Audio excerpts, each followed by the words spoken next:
La France va donc livrer 24 avions de combat Rafale à l'Égypte. La signature du contrat aura lieu lundi au Caire. 24 Rafales et une frégate pour la marine égyptienne.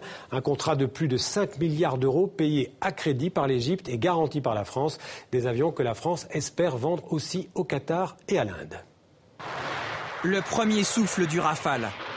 1986. L'avion de combat vole pour la première fois avant d'équiper l'armée française. Presque 30 ans plus tard, il trouve un débouché à l'exportation. Et ce sont les Égyptiens qui mettent fin à la malédiction d'un avion réputé invendable.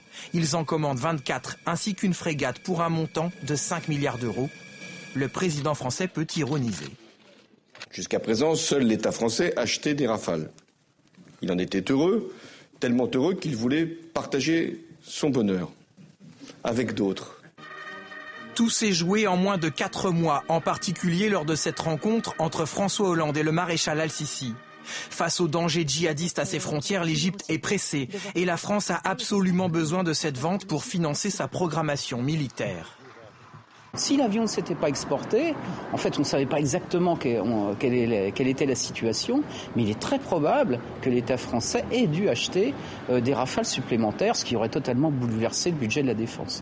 Après avoir essuyé des échecs successifs au Maroc, aux Émirats arabes unis, au Brésil, l'avion français trouve donc preneur. Polyvalent et éprouvé, le chasseur est aussi connu pour être plus coûteux que ses concurrents.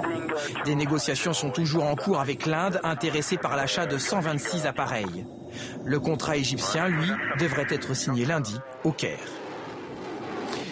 Pour évoquer ce contrat Rafale égyptien, Slimane Zeguido, notre éditorialiste, nous a rejoint un plateau. Alors, bonsoir Slimane. Slimane, un contrat commercial évidemment important pour la France, mais au-delà, c'est aussi, on peut le dire, une décision politique pour les Égyptiens.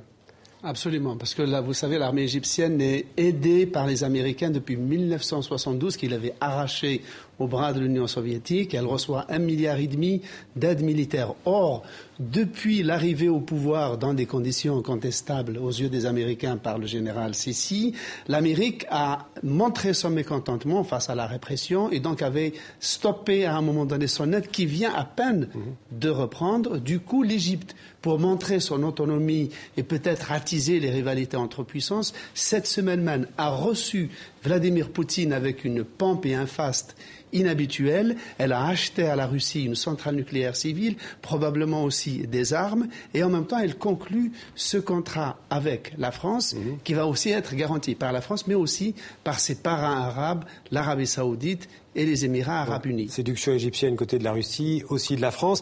Mais on dit, en tout cas les Français l'espèrent, que cette vente à l'Égypte pourrait accélérer les négociations qui sont en cours avec des pays comme le Qatar et l'Inde.